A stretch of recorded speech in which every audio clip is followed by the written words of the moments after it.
이번 시간은 지난 시간에 이어서요. 전산세무 1급 실무에서 지금 우리가 그 공제받지 못할 매입세에 대한 걸 좀 제가 설명을 해드리고 있습니다. 공제받지 못할 매입세 명세서라고 되어 있는데, 얘는 우리 프로그램을 갖다 다루는 것이 얘한테는 더 좀 영향가가 있는 것인데, 여러분이 안 배웠던 내용들이 아니란 말이죠. 지금 여기 보시게 되면 세무 1급에서는 새로운 것을 배운다기보다도 세무 2급까지 배웠던 부가세 내용들을 전반적으로 다 정리를 하는 거예요.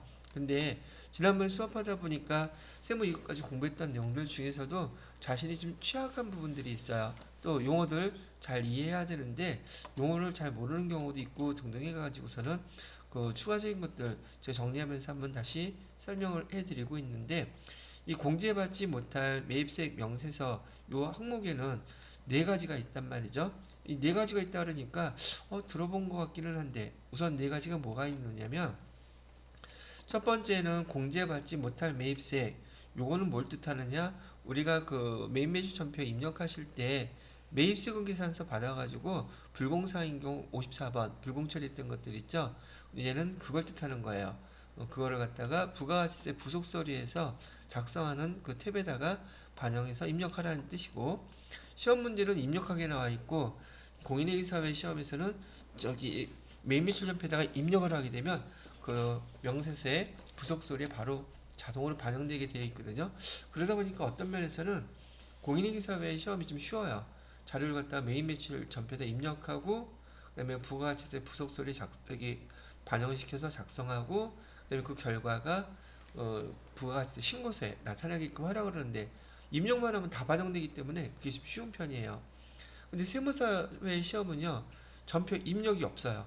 전표 입력은 하지 않고 부가가치세 부속서류에 메인 매출전표에 입력했다면 여기 어디에 반영되죠? 그리고 직접 입력하라고 한단 말이죠. 그 다음에 그 부가가치세 신고서에 어떻게 반영되죠? 또 거기다 반영하라고 이렇게 얘기가 나오는 게 좀 차이점이 있어요. 자, 그래서 우리가 매입세 불공제 내역이라든지 보통 요 화면에 용어가요. 지금 여기 직접 보여드릴게요. 여러분이 지금 시험 보셔야 되는 세무사회 시험에서는 여기 공제받지 못할 매입세 명세서, 그래서 부속 명세서에 맨 위에 있는 거예요. 얘를 갖다가 클릭을 이렇게 해보시게 되면 여기 위에 해당되는 탭들이 이렇게 있어요. 첫 번째 뭐라고 나와 있어요? 공제받지 못할 매입세액 내역이라고 되어 있고, 두 번째 옆에 탭에는 공통 매입세액 안분 내역이라고 되어 있는데, 지난 시간에 설명할 때 제가 얘는 예정 신고 때는 여기다가 입력해 주시는 거예요 라고 얘기 드렸어요. 그 다음에 세 번째 탭에는 공통 매입세액 정산 내역이라고 되어 있는데, 내용은 똑같은 건데 여기는 확정 신고 때 여기서 입력해 주시면 돼요 라고 얘기를 해드렸고요. 자, 오늘 마저 설명해 드려야 될 납부세, 환급세, 지계산, 여기는 감가상각 자산들은 여기서 입력해 주시는 겁니다 라고 얘기해 드렸고, 얘는 확정 신고 때에만 입력하는 거예요. 예정 신고 때는 입력하지 않습니다. 그래서 얘는 확정 신고 때, 그 다음에 이 파트는 예정 신고 때, 여기는 확정 신고 때. 그럼 확정 신고 때 해당되는 것들이 있다면 이 두 개에다가 입력하라는 것이고, 여기는 여러분이 매입매수전표 입력하실 때 54번 불공 매입세금 계산서 처리했던 것들, 54번 불공사항들이 여기에 집계 되는 것들이에요. 그래서 불공지 사유 같은 거 쭉 나타나게 되고 여기에 입력했던 자료가 집계가 되는 항목이란 말이죠. 이 중에서 두 개, 공통매입세액이라고 얘기하는 건, 여기 세 개 다 공통매입세액은 마찬가지 똑같아요. 내용들이 공통으로 사용하는 것들에 대해서 매입세액이 있는데 얘를 어떻게 계산해서 나누어 줄 거예요. 그런 거 문제인데, 여기 공통매입세액 안분이나 정산에서는 주로 원재료를 샀을 때, 원재료를 사게 되면 이 사업자가 문제 상상 또 실제 업무에서도 이 사업자는요, 과세 사업과 면세 사업을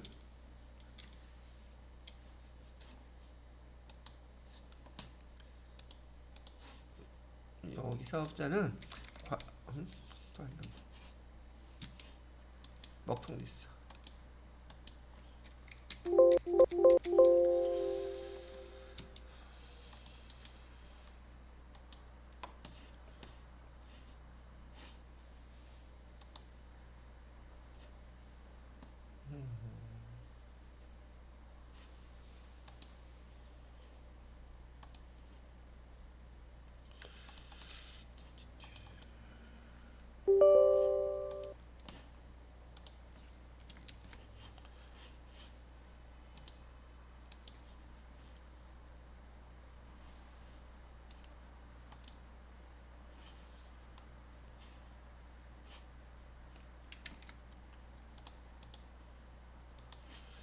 자, 여기는 과세 사업과 그다음에 면세 사업을 겸용하는 사업자라고 항상 가르쳐줘요.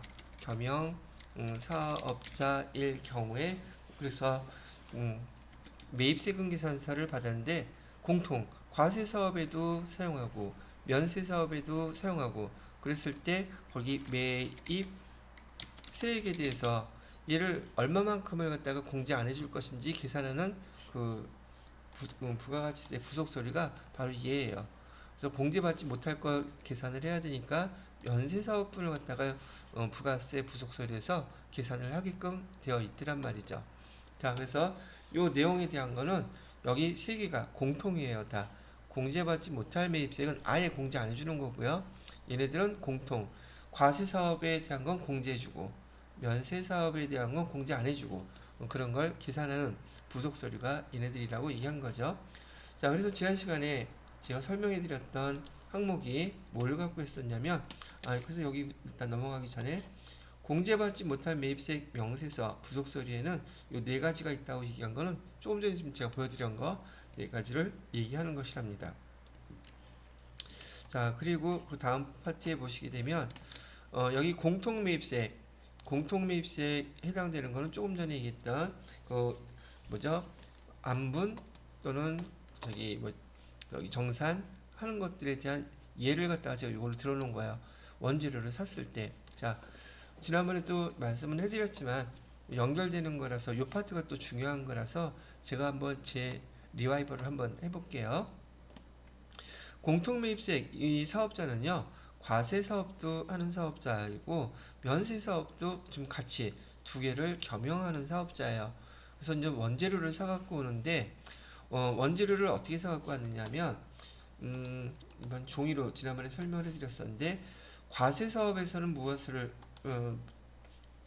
사업을 하느냐면 저기 화장품 케이스를 갖다가 만들어서 여기 화장품 회사에다가 납품을 해요.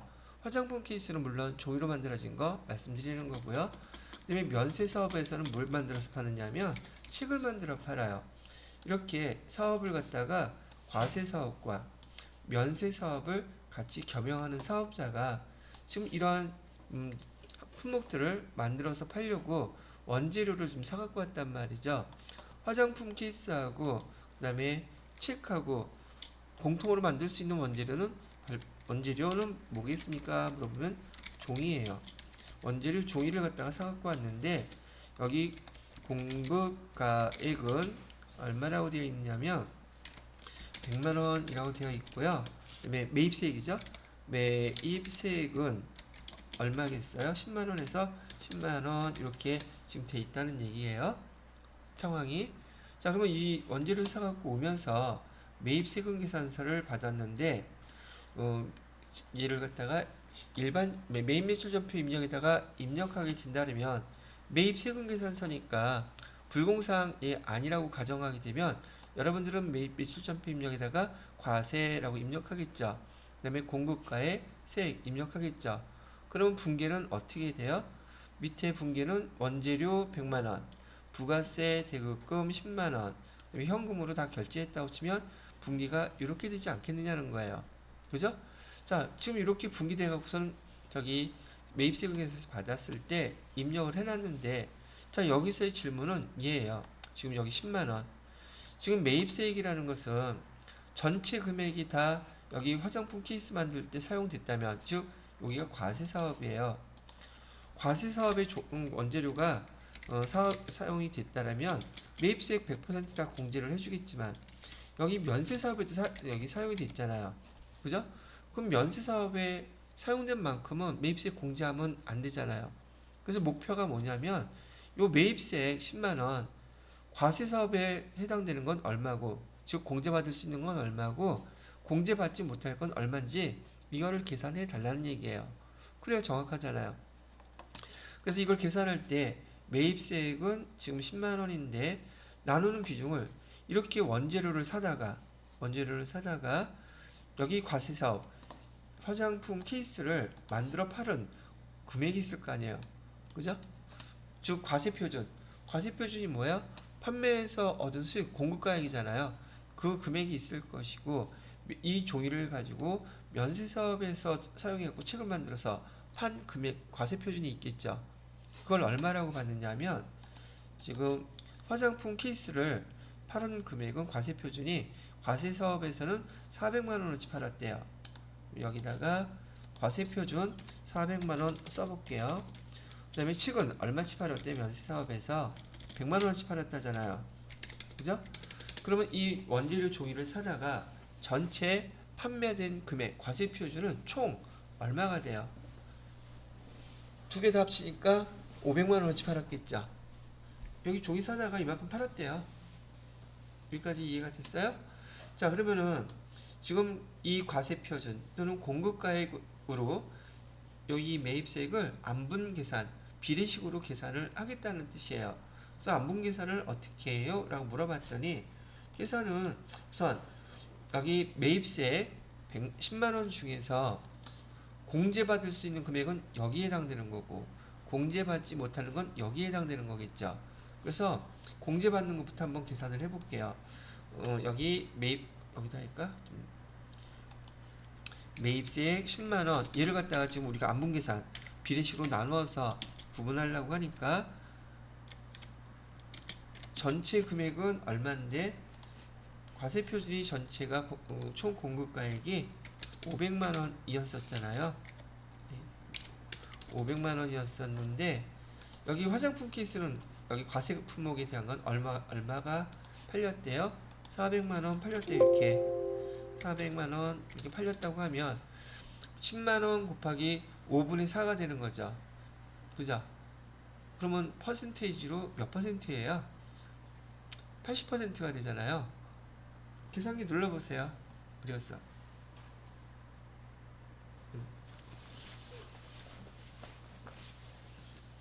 아니 여기 나와 계산해놨네.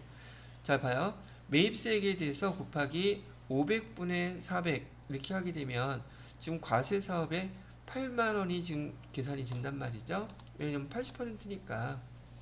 그래서 여기 계산되는 금액은 8만원은 매입세액 공제 해당이 돼요. 과세 품목이니까. 그런데 나머지 2만원은 또 똑같은 방법으로 계산한다면 10만원 곱하기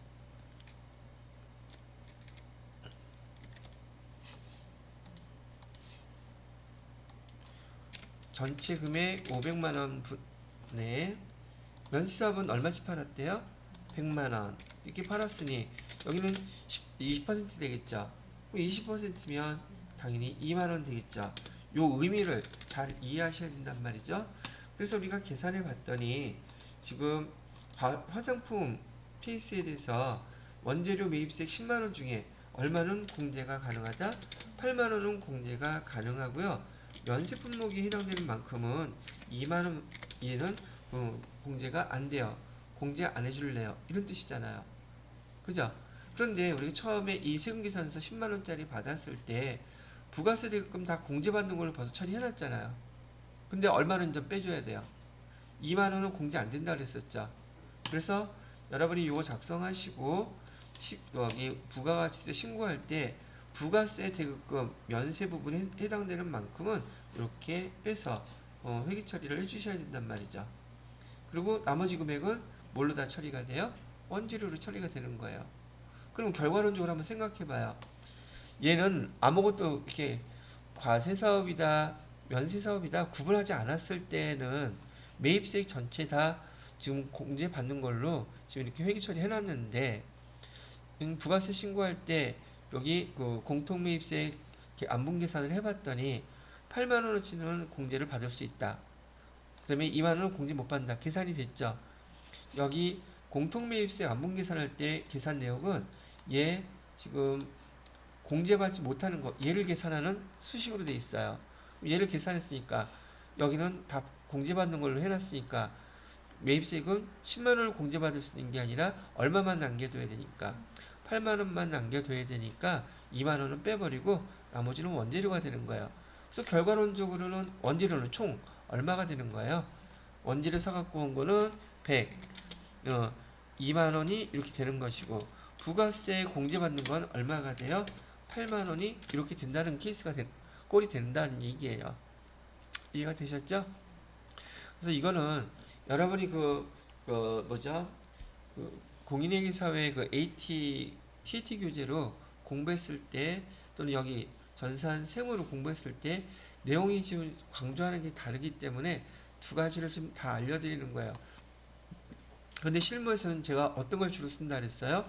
이렇게 쓴다 그랬어요.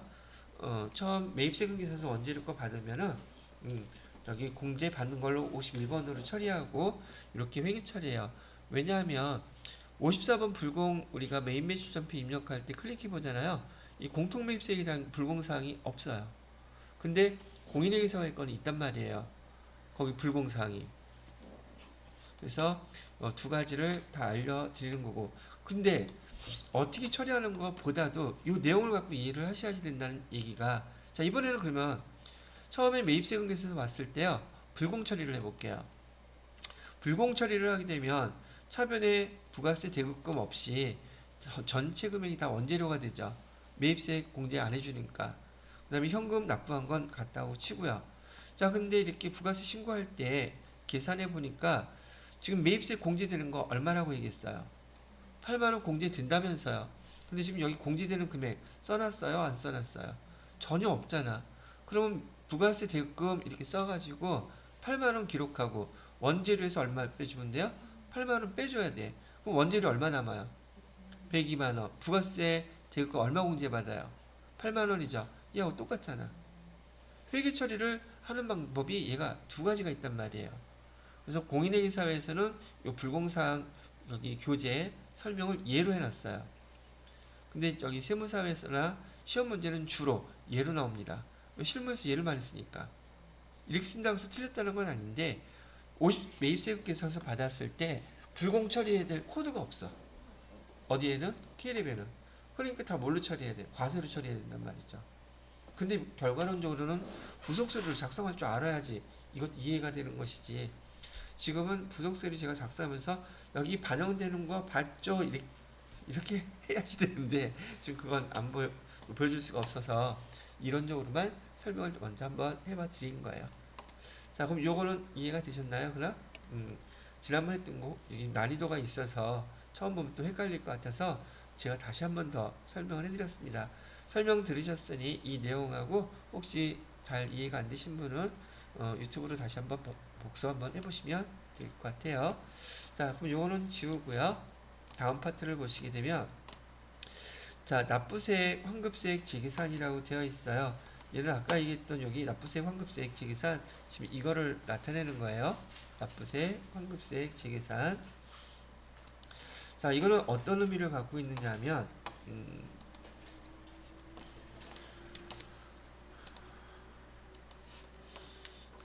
지금 건물을 하나 매입을 했어요. 예를 들어서 납부세 환급세액 재계산은 지금 감가상각 자산을 갖다가 계산할 때 하라는 얘기였었잖아요. 근데 이 납부세 환급세액 재계산할 때도 전제 조건은 같아요. 이 사업자가 이 건물 안에서 과세 사업과 면세 사업을 겸용하는 사업자란 얘기예요. 그럼 과세 사업과 면세 사업을 겸용하니까 거기에 매입세 100%다 공제는 안 되죠. 왜냐하면 면세 사업도 거기서 같이 하니까. 그래서 조금 전에는 원재료였었는데 이번에는 유형자산이 된 거예요. 건물 샀을 때 이 건물 안에서 과세 사업도 면세 사업도 같이 한다면서요. 그죠? 이 건물 안에서 과세 사업도 면세 사업도 같이 한다고 하니 이 건물은 과세용으로 산 거예요? 면세용으로 산 거예요? 아니면 두 개 겸용으로 산 거예요? 여기 안에서 두 개 다 한다 그랬으니까 두 개 다 겸용인 거잖아요. 자, 근데 이 건물을 샀을 때 아까 얘기했던 것처럼 이 건물의 공급가액은 100만 원이었고요. 세액은 10만 원이었어요. 그럼 이 세액 중에서 면세에 해당되는 것만큼은 매입세 공제 또 안 해주겠죠. 과세에 해당되는 것만큼은 해주겠죠. 근데 원재료는 그 해에 사용하면 끝이잖아요. 그래서 그걸로 아까 계산한 걸로 끝나버리는데 이 건물은 1년 사용해요? 2년 사용해요. 얘는 매년 계속 사용하고 있잖아. 그래서 지난번에 제가 유형자산, 건물, 구축물 얘는 몇 년 동안 이렇게 부가세법에서 상각하라 그랬어요. 20 기수하라 그랬었죠. 20기면 연수로 몇 년이라 그랬어요? 10년이란 말이에요. 10년 동안 이 면세사업과 과세사업에 대한 비율 매 기수마다 얼마치 팔았는지를 매번 계산해야 돼. 확정신고할 때마다. 그러면 과세사업의 매출액과 면세사업의 매출액이 매번 같을까? 왔다 갔다 변할까? 변하잖아요. 그 변하기 때문에 면세 비율이 5% 이상 증가하거나 면세 비율이 5% 이상 감소하면 반드시 확정신고 기간에 이거 계산해서 반영을 해주세요 라고 얘기했단 말이죠. 이해가 됐어요? 그래서 상식적으로 면세 비율이 높아지면 우리가 세금을 내야 될 것 같아요. 공제를 받을 것 같아요. 면세 비율이 높다는 것은 우리가 매입세액을 공제 안 해주는 금액이 더 커진다는 얘기죠. 그죠? 공제를 안 해주면 난 그만큼 돈을 내야 되는 거잖아. 이해되시? 만약에 면세 비율이 직전기수보다 낮아졌어. 그러면 반대로 내가 환급을 받을 수 있겠죠. 과세가 공제받을 게 많아졌으니까. 이해됐어요? 그래서 그 용어 때문에 납부세 그러면은 면세 비율이 높아진 거예요. 그래서 내가 납부할 세금이 생기는 것이고, 다음 기수에 또 계산해 봤더니 면세 비율이 확 떨어졌어. 매출 금액이 면세에 대한 게. 그럼 나는 환급 받겠죠. 그래서 매 기수마다 몇 번을 20번을 갖다가 계산을 계속 해줘야 되기 때문에 면세 비율이 높아진 그 과세 기간에는 저기 환급세액이 발생할 거고, 아니 납부세액이, 그다음에 면세 비율이 낮은 그런 기수에는 오히려 환급받는 금액이 생기고, 그 계산을 그때그때 다르기 때문에 얘는 계속 해줘야 된단 말이죠. 그 다음에 기타 건물하고 구축물은 20기수 20기를 갖다가 상각하라고 그랬었고, 그 이외에 기타 자산은 사기만 하라 그랬어요. 사기면 몇 년? 2년만. 그래서 그 계산을 해서 얘가 납부세액인지 환급세액인지 계산을 하라고 얘기를 한 거예요. 일단 내용 이해되셨죠? 안 된다? 자, 그래서 한번 직접 해볼게요. 어떻게 하느냐 하면, 지금 우리가 부가가치세를 갖다가 확정신고를 하려고 해요. 확정신고하는 대상 기수는 여기 이익이라고 생각하고요. 여기 연도수를 갖다가 그때그때 다르기 때문에 안 써놨어요. 2022년이고요. 여기가 2021년이라고 가정을 해볼게요. 자, 그러면 여기 계산을 갖다가 이해할 때는 지금 과세 금액, 면세 금액 이렇게 줬죠. 그죠? 지금 이 건물에서 과세 매출액은 총 96만 원이 발생했고, 면세 매출액은 54만 원 발생했다는 얘기예요. 그러면 총 과세 합계 금액은 얼마가 발생한 거예요? 이게 총 150만 원 발생했죠. 이해가 됐어? 근데 얘는 제가 조금 전에 뭐라 했어요? 납부세, 환급세액 재계산은 이 계산 근거가 면세 비율이 그 2기에 여기 2기에 발생한 면세 비율이 전년도와 비교해서 5% 이상 증가했거나 5% 이상 감소했을 때 요거 계산하라고 얘기해 드렸었죠. 그죠? 그래서 지금 여기 2기 확정 때 면세 비율을 계산해 봤어요.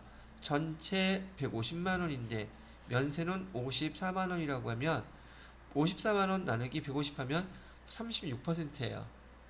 오케이?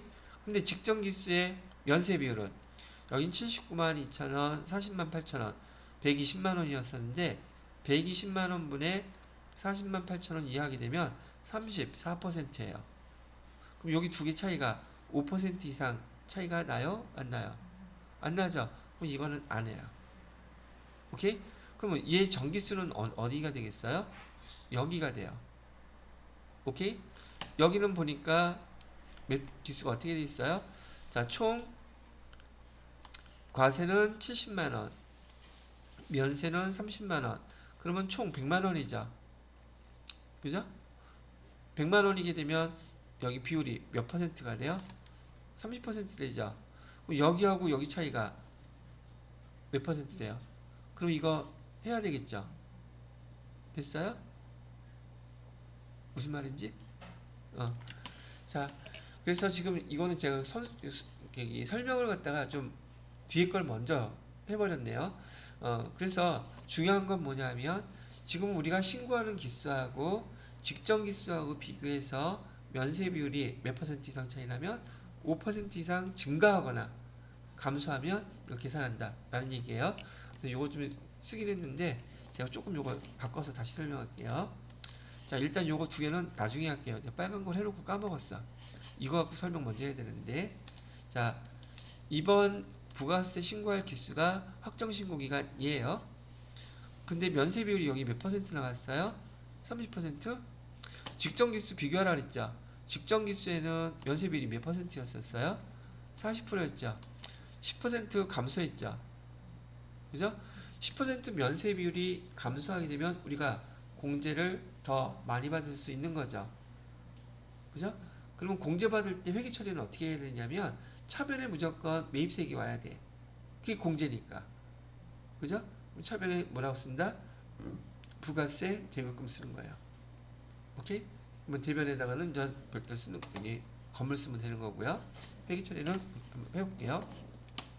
자, 그래서 이거 개념이 저기 정립이 돼 있어야지 제가 요거 설명하는 게 이해가 좀 수월해져요. 면세 비율은 지금 증가했다, 감소했다. 면세 비율이 감소하게 되면 내가 공제받을 게 더 커지는 거예요. 오케이? 이해가 안 돼? 면세는 부가세 대금을 공제해 주는 거야, 안 해주는 거야? 면세에 해당되는 건 공제 안 해주는 거잖아. 그럼 면세 비율이 작아졌다는 것은 내가 공제받을 수 있는, 공제 안 해주는 금액이 작아졌다는 뜻이잖아요. 그럼 불공제가 작아졌으니 내가 공제받을 금액이 더 커진다는 뜻이죠. 그죠? 그래서 공제받을 금액이 작아진다는 걸 어떻게 표현을 하느냐? 내가 그만큼을 지금 환급받는 거예요. 면세 비율이 낮아지면 그래서 나 환급받는다. 환급받을 때는 부가세 대급금이 자기 자리에 있으면은 걔는 공제 처리가 되는 거잖아요. 차변에 부가세 대급금 있으면 그 대급금 부가세 신고할 때 매출세액에서 차감되잖아요, 그냥. 그럼 세금 적게 내는 거 아니에요? 그죠? 근데 반대로 면세 비율이 높아졌다는 것은 내 공제받을 수 없는 게 더 커졌다는 뜻이잖아요. 그죠? 그럼 나는 그만큼 더 납부를 해야 되겠죠. 면세 비율이 높아지게 되면 납부하는 건 어떻게 하면 납부가 돼요? 차변에 있으면은 공제를 받겠지만 그 부가세 대금을 대변으로 감소시켜 버리면 매출세액에서 더 작은 부가세 대금을 빼버리니까 세금을 더 많이 내야 되잖아. 그래서 면세 비율이 높아지면 우리가 회계 처리할 땐 대변에서 써줘야 된단 말이죠. 자, 그래서 지금 사실상 요 개념하고 용어 분계 여기 매끄럽게 이해가 돼야지만이 면세 부분에 대한 거, 그다음에 면세 비율이 높아진 게 무슨 의미인지, 면세 비율이 낮아지는 게 무슨 의미인지 그게 이해가 돼야지 분계도 물을 흐르듯이 매끄럽게 이해가 될 수 있단 말이죠. 자, 그래서 지금 우리가 계산해야 될 대상은 뭐랍니까? 바로 얘라 그랬잖아요. 그죠? 건물을 샀을 때 매입세액을 갖다가 계산하는 것인데 이 감소한 비율만큼 지금 몇 퍼센트가 감소했어요? 10%가 지금 감소했잖아요. 그죠? 그러니까 계산을 해야지 될 때 이 전체 기수하고 전 기수하고 자료를 입력하게 되면 차이나는 기수가 여기 곱하기 해서 얼마가 나올까? 요 금액이 어디 계산된 게 나왔지? 하여튼 그 산식에다가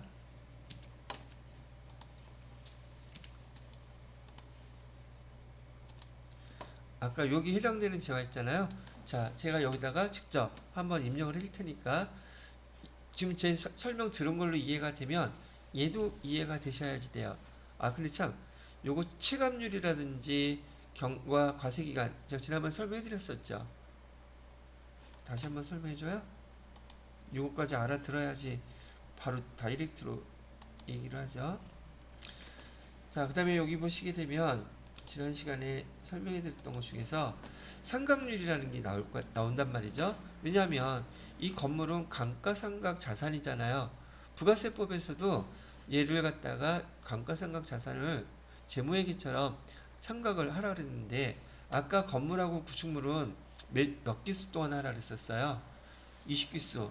근데 교재에서는 건물하고 구축물은요, 한 기에 상각할 때마다 몇 퍼센트씩 하래요. 5%씩. 그럼 얘가 5%가 100%가 되려면 몇 번을 상각을 거쳐야지 돼요. 그래서 20기가 나온 거예요. 그럼 연수로 1년은 기수가 1기, 2기 있죠. 1년에 기수가 2개가 있어요. 그럼 몇 년 동안 상각하라는 뜻이에요. 10년 동안. 건물이나 구축물은 오래 가니까. 그래서 요 기수를 선택해 주셔야 되고요. 건물이나 구축물인 경우에. 그다음에 기타 자산. 얘네들 빼놓고 나머지 유형자산들 있죠. 기계장치라든지 비품이라든지 뭐 나오는 것들 몽졸이다.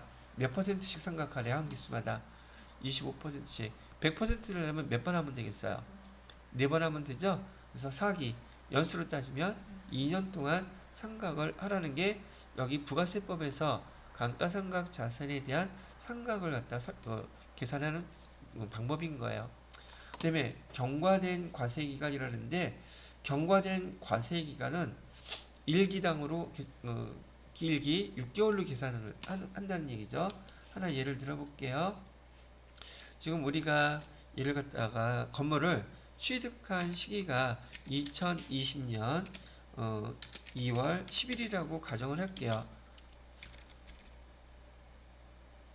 그리고 지금 부가세 신고는 2022년 12월 31일 2기 확정 신고를 하려고 그래요. 이 날일 때 경과된 과세기간은 몇 기입니까? 라고 물어보게 된단 말이죠. 계산하는 방법은 취득하는 날짜, 취득하는 해, 취득하는 날짜 그 기수가 속한 건 무조건 포함합니다. 그러면 여기는 1기에 해당되죠. 2020년 1기에 해당되니까 여기 1기 하나 들어갈 거고요. 그 다음에 2기도 들어가겠죠.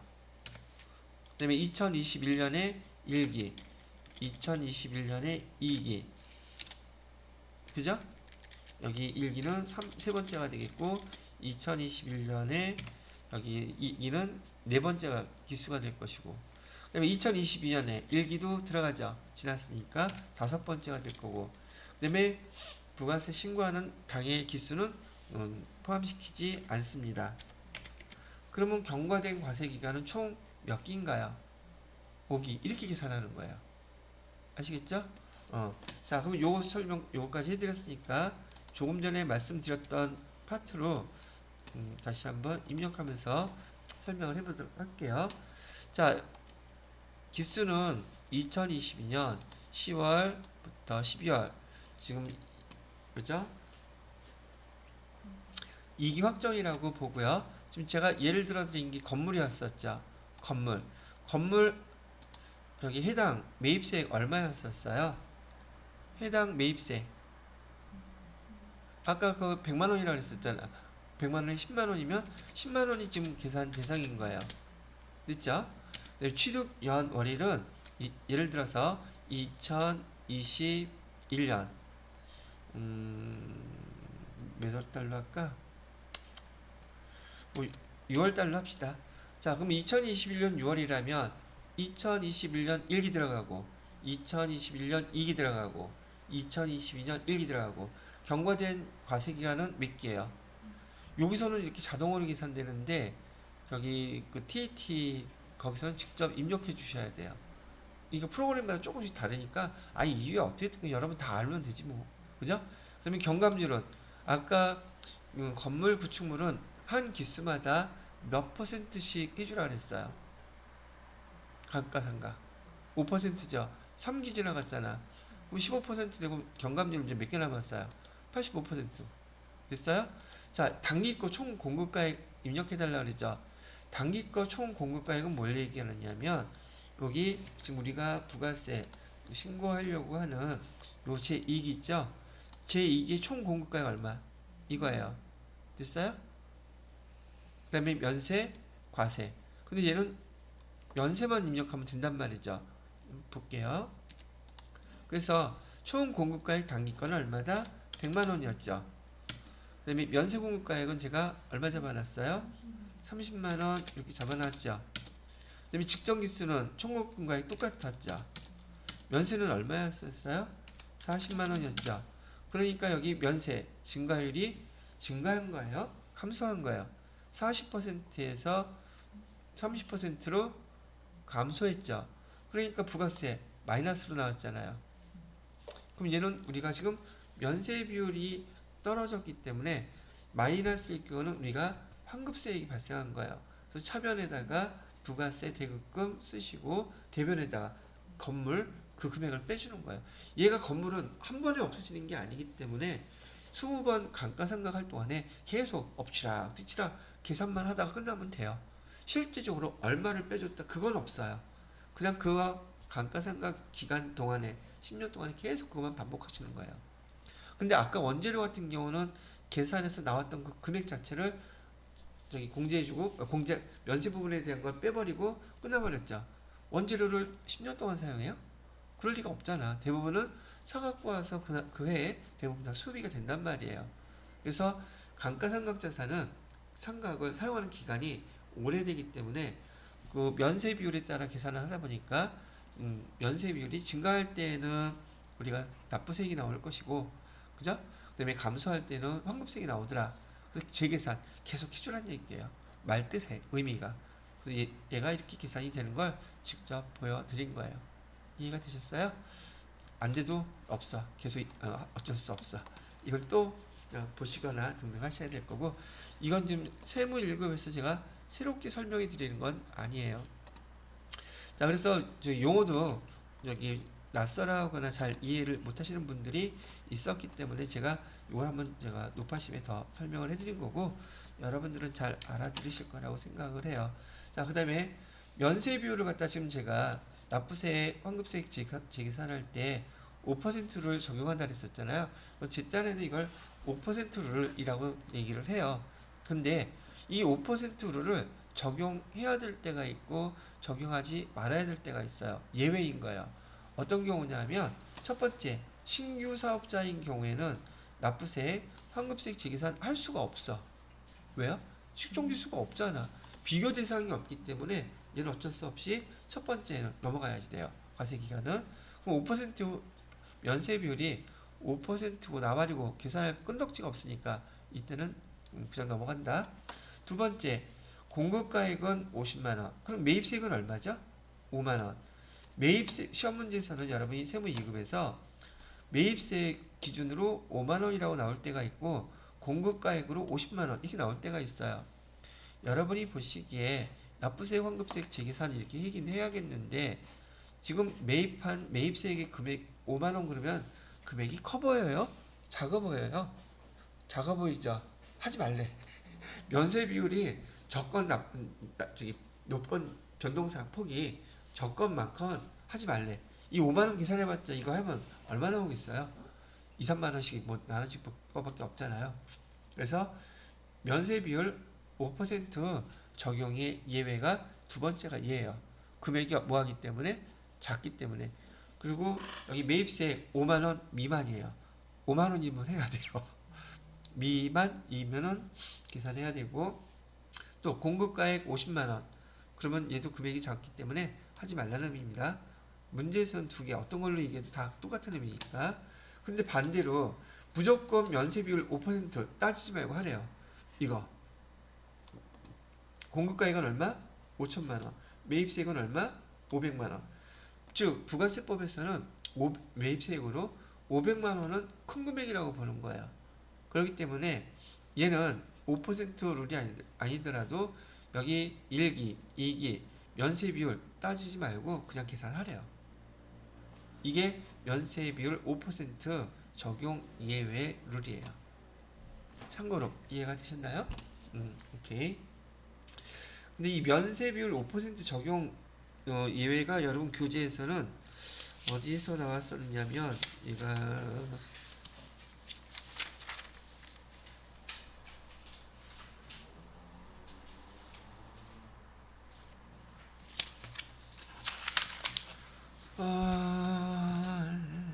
저기 176페이지 보세요. 176페이지에 보시면 공통매입세액 안분 계산이라고 되어 있으면서 거기 맨 밑에 2번에 보시게 되면 안분 계산을 생략하는 경우라고 나와 있죠. 공통매입세액 안분 계산. 그리고 여기 납부세액 환급세액 재계산에 해당되는 게 아니라 얘는 공통매입세액 안분 계산이 있죠. 아까 원재료에 해당되는 거예요. 여기 납부세액 환급세액 재계산 여기에 해당되는 게 아니라. 자, 그래서 첫 번째 A 보시게 되면 해당 과세기간의 면세 공급가액 비율이 5% 미만인 경우, 다만 공통매입세액이 500만원 이상인 경우는 제외하고 안분 계산해야 됩니다 라고 얘기하는 거고요. 그 다음에 두 번째, 해당 과세기간의 공통매입세액 합계액이 5만원 미만인 경우 생략하라고 되어 있는 거고요. 세 번째, 해당 과세기간에 신규 사업 개시한 거 여기서도 안분계산 생략할 수 있습니다 라고 얘기하니까 제가 여기다 써놓기는 했지만 요게 납부세액, 환급세액 재계산에 해당되는 게 아니라 어디에 해당되는 것이라고 지금 얘기를 하고 있어요. 여기다가 제가 표시를 해놔야겠네. 이거는 공통매입세의 안분 계산에 해당되는 경우 여기다가 하시는 거예요.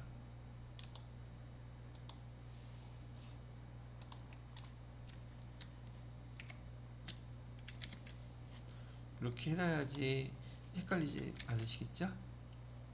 이렇게 여러분 거기 나눠드린 거에다가 표시를 이렇게 해놓으세요.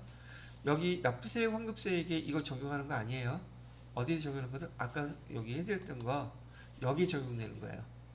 아시겠죠? 원재료 할 때 됐습니다. 이렇게 참고를 해서 봐주시면 되겠고, 자, 그 다음에 여기 수정신고 나와 있었나?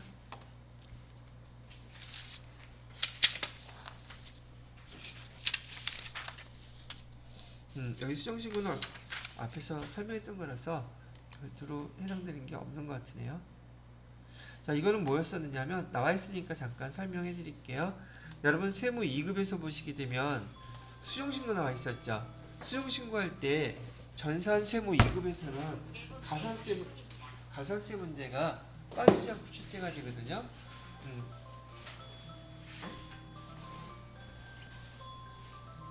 충전하고 있었구나. 그래서 여기 전산세무 2급할 때 수정신고에 대한 그 계산 내용들을 갖다가 제가 여기다 써놨거든요. 근데 얘도 또 중요한지라 시험 그 세무 1급에서는 나오기도 하고 건너뛰기 하기도 하고 그러는데 이건 문제는 제가 시험 문제가 아니라 여러분이 알고 있느냐 모르고 있느냐가 이게 더 중요하잖아. 그죠? 가산세 문제도 한번 제가 짚어주고 넘어가는 게 좋을 것 같으네요. 그래서 이것도 하고 그 다음에 납부세, 신고납부. 이 중요한 건 저기 간이관세자거든요. 다음 시간에 이거 설명하고요. 빠르게 설명하고 다음 파트에 간이관세 설명하고 가능하면 다음 시간에 부가가치세 다 끝내는 걸로 지금 생각을 하고 있거든요. 한번 이렇게 해보도록 하겠습니다. 10분 쉬었다가 계속 할게요.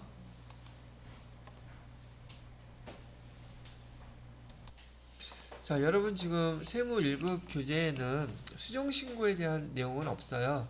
근데 이거 용어들도 구분 좀 하시는 게 좋을 것 같아서 설명을 해드리고, 이 가산세에 대한 것은 요 다음 파트에서 나오거든요. 여기도 제가 표시를 해놨고 뒤에 다음 파트에도 지금 자료를 갖다 준비해놨기 때문에 참고하시면 좋을 것 같아요. 자, 수정신고부터 보도록 하죠. 그렇다고 수정씨 신고한다는 뜻 아니야. 어떻게 딱 그 이름이 맞아. 자, 매출세금 계산서를 누락한 경우의 수정신고. 지난번에 지난 시간에 설명해 드렸던 것처럼 여기는 지금 1기에 해당되잖아요. 정확히 얘기하면 1기 예정이에요. 근데 세금 계산서를 저기 누락을 했다 그러면 얘를 갖다가 언제까지? 그 1기 확정 신고 납부하는 날 전까지만 세금 계산서를 발급하게 되면 지연 발급에 해당된다고 얘기를 하는 거죠. 자, 그래서 공급가액 1,000만 원, 매출세액은 100만 원. 그러면 지연발급 가산세는 공급가액의 1%죠. 세금계산서 지연발급은 공급가액의 1%, 그래서 10만 원 계산되는 거고요. 그러면 이 금액이 누락됐기 때문에 그 부가가치세 신고서 자체가 잘못됐죠. 그걸 우리 뭐라고 부른다? 신고 불성실이라고 부르고, 거기에 가산세는 어떻게 계산이 돼요? 납부세액이에요. 지금 100만 원 내야 되는데 이 납부세액 이만큼을 납부 안 했죠. 그래서 신고불성실 가산세와 납부지연에 대한 이자 가산세는 공통된 것이 여기 미납세액이 계산의 근거예요. 여기 미납세액 요것도 근데 신고불성실 가산세를 갖다가 우리가 계산을 할 때 이 신고불성실 가산세에 대한 가산율 이 10%는 어디서 나오는 거냐면 여기 오른쪽에 보시게 되면 가산세 계산할 때 신고불성실 가산세라고 되어 있죠. 신고불성실 무신고 이 부가세 신고를 아예 안 한다 그러면은 일반적으로 보통 많이 몰라서 까먹고 자료가 미비해서 7월 25일까지 신고를 못하고 그 이후에 신고하는 경우가 있어요. 그럼 신고 안 했죠. 그때 이제 하게 되면 무신고예요. 그거는 무신고인 경우에는 세율이 20%예요. 근데 우리는 지금 이 상황은 뭐냐면 보편적으로 예정신고 때 신고 못하고 누락된 거라 지금 예정신고잖아요.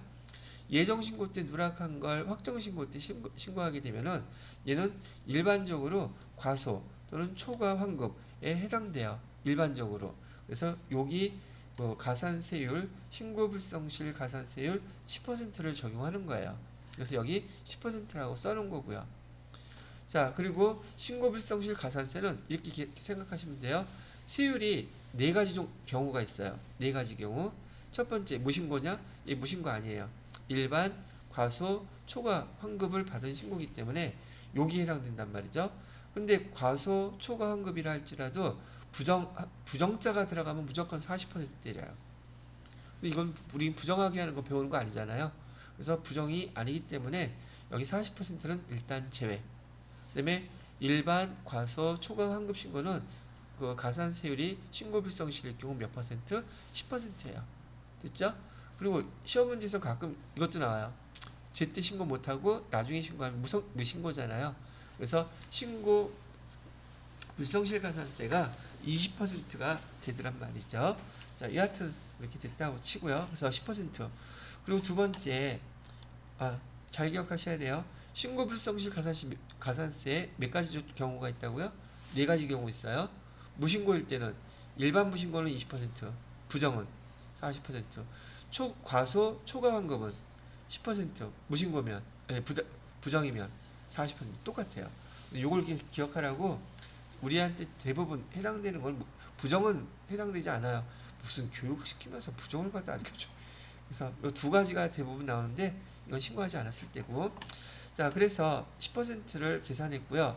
그 다음에 25%는 어떻게 나오는 거냐면 우리 예정신고 때 지금 누락했죠.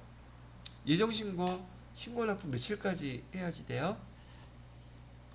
예정신고 4월 25일까지 해야 되죠. 근데 이때 못하고 지금 언제 신고하고 있어요?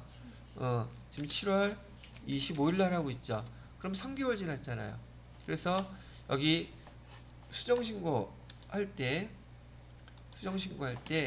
1개월 1개월 지나고 3개월일 때 가산세 감면 해준단 말이죠. 뭐에 대해서는? 중요한 건 얘에 대해서만이에요. 신고 불성실에 대해서만 가산세 감면을 적용해요. 다시 뭐에 대해서만? 신고 불성실에 대해서만 경감해준단 말이죠. 그래서 빨리 신고하면 알아서 그만큼 그 가산세 감면해주겠다는 얘기예요. 1개월 이내 하면은 90%를 감면해주겠다는 거예요. 그러면 세금은 얼마만 계산하면 돼? 10%. 지금 3개월 이내 하게 되면 몇 퍼센트를 경감해주겠대요. 그럼 몇 퍼센트 계산해주면 돼요. 그래서 이 경우에 지금 25,000원이 가산세, 신고불성실 가산세로 이렇게 계산이 된 거예요. 됐죠? 자, 그 다음에 마지막으로 납부지원 가산세도 계산할 때 근거는 납부세액, 미납세액이에요. 미납세액 100만원 못 냈죠? 이 미납세 이 납부지연에 대한 뜻은 무슨 뜻이냐면 세금 내야 될 거 안 냈는데 시간이 그만큼 밀렸으니까 이자 계산해서 그 이자 받는 거예요. 100만 원 안 냈잖아. 몇 개월 동안. 미납일수에 그게 90일이라고 가정한다면 그러면 하루치 이자를 계산해야 될 거 아니에요. 세법에서는 하루치 이자를 갖다가 몇으로 잡냐면 지금 여기는 10만 분의 25라고 되어 있죠. 여러분 배웠을 때에는 만 분의 2.5라고 배웠을 거예요. 그러면 10만 분의 20이나 만 분의 2점이나 똑같은 말 아니에요? 그죠? 근데 상황에 따라서는 2.1을 갖다가 21 잘못 착각하고 25로 착각하고 그런 사람들이 있어서 그 교재에선가 어디선가 얘가 10만 분의 22 이렇게 표시를 해놨더라고요. 근데 대부분의 경우 10만 분의 22 이렇게 표현하지 않고요. 어떻게 표시하냐면 만 분의 2.2 이렇게 표시한단 말이죠. 근데 조금 전에 제가 얘 얼마였었어요? 25로 돼 있었죠. 2.5였는데 얘가 매년 지금 납부지연 가산세 이자율이 떨어지고 있었어요. 예전에는 3.0이었다가 그 다음에 2.5였다가 지금 현재는 2.2예요. 하루치 이자율을 얼마를 본다? 2.2, 만분의 2.2, 2.2% 이만큼을 본다는 얘기예요. 그럼 100만원 곱하기 얘 한 다음에 91일 곱하니까 얘가 미납세액에 대해서 납부지연가산세 이자가 이만큼이 나왔다는 얘기죠. 그래서 이런 상황에 대해서 가산세 10만원, 25,000원, 22,750원 다 하면은 이거 틀렸겠다 그러면. 그래서 다시 눌러볼게요. 자, 100만원에서 220원이겠죠 뭐. 계산기 나오니까 100만원 곱하기 2.2 나누기 만 220원이에요. 220원 곱하기 며칠? 91일 그러니까 2만 20원 나온다. 그죠?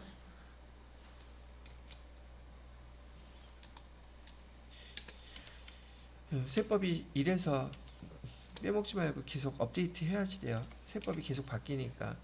그러면 전체 금액은 이렇게 하고 더하기 12만 5천원 더하면 되겠죠? 12만 5천원 더하기 되면 14만 5,020원 나오네요. 14만 5,020원.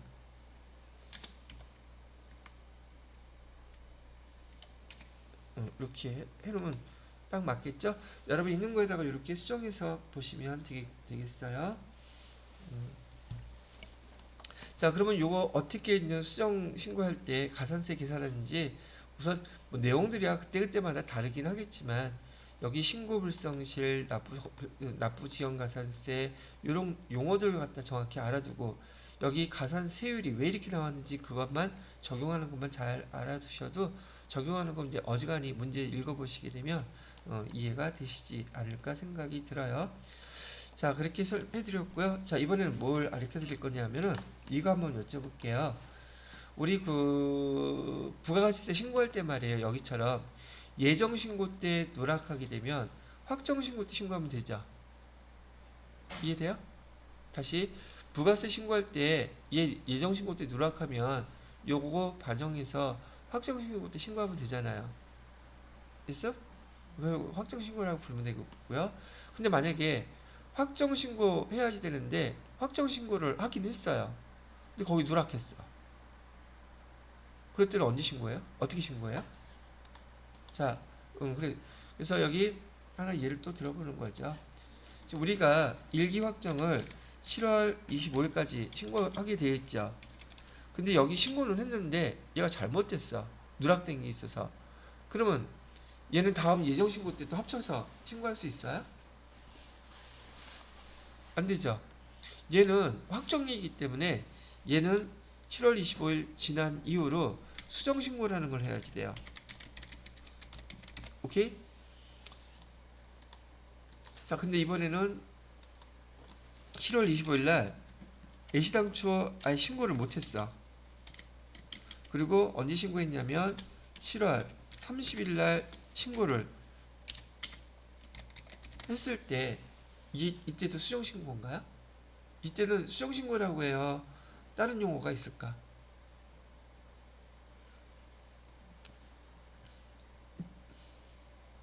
끝까지 버틸 거죠 그냥. 왜 그러냐면 이 용어 못 알아들어 잘. 다시 이건 이제 안 물어볼게요. 예정신고 때 누락하면은요, 예정신고 누락분을 확정신고 때 신고하면 돼요. 그리고 확정신고를 했는데 확정신고 때 누락하게 되면은 수정신고를 해야 돼요. 근데 확정신고를 아예 안 했어. 기한이 지난 다음에 하는 신고를 기한 후 신고라고 불러요. 용어 명칭이. 그래서 여기 보시면 수정신고 기한은 아까 1개월 이내, 3개월, 6개월 이렇게 구분을 했었죠. 기한 후 신고는 신고해야 되는 기간에 신고를 아예 자체를 못한 거예요. 그래서 기한이 지난 다음에 그 부가가치세 신고를 한 거예요. 그걸 뭐라고 부른다? 기한 후 신고라고 그래요. 기한 후 신고는 예시당초 안 했기 때문에 경감세율이 완전히 반으로 확 떨어지죠. 신고 자체를 안 했잖아. 그러면 지금 여기 세무사 사무소에서 근무하시는 분이 안 계시다. 여기 민지 씨밖에 없잖아요.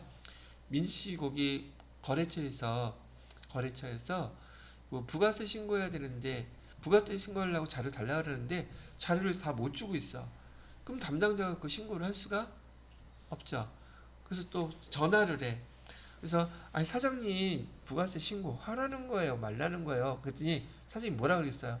아 저도 아는데요. 자료가 어디든지 도통 찾기가 힘드네요. 그러겠죠. 부가세 신고 다가와서 그래. 그러면 담당자는 신고를 못 해줘요.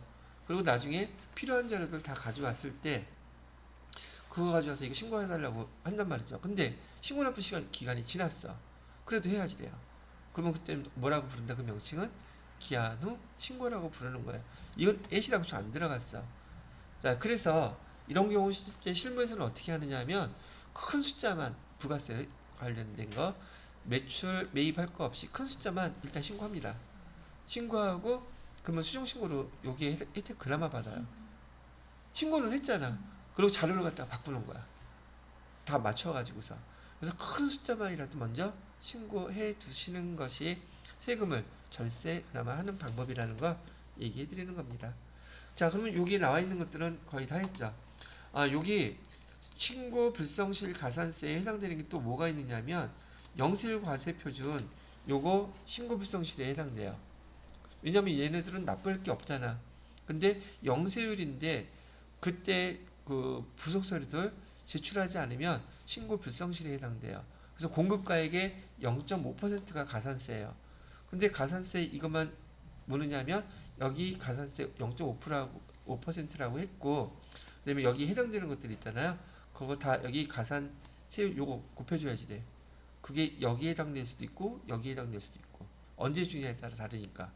왜 신고불성실은 다 가산세 감면 적용되는데 두 가지 있다 그랬어요. 이런 경우 그다음에 영세율도 신고불성실 있어요. 대신 얘는 뭐가 없어? 납부지연 이건 없어. 세금 낼 게 없으니까 영세율은. 되셨죠? 아마 시험 문제에서 봤을 때 아마 풀어보시지 않았을까 싶은데 기억이 나거나 말거나 이건 내 탓이 아니야. 여기도 지금 바꿔놔야겠죠?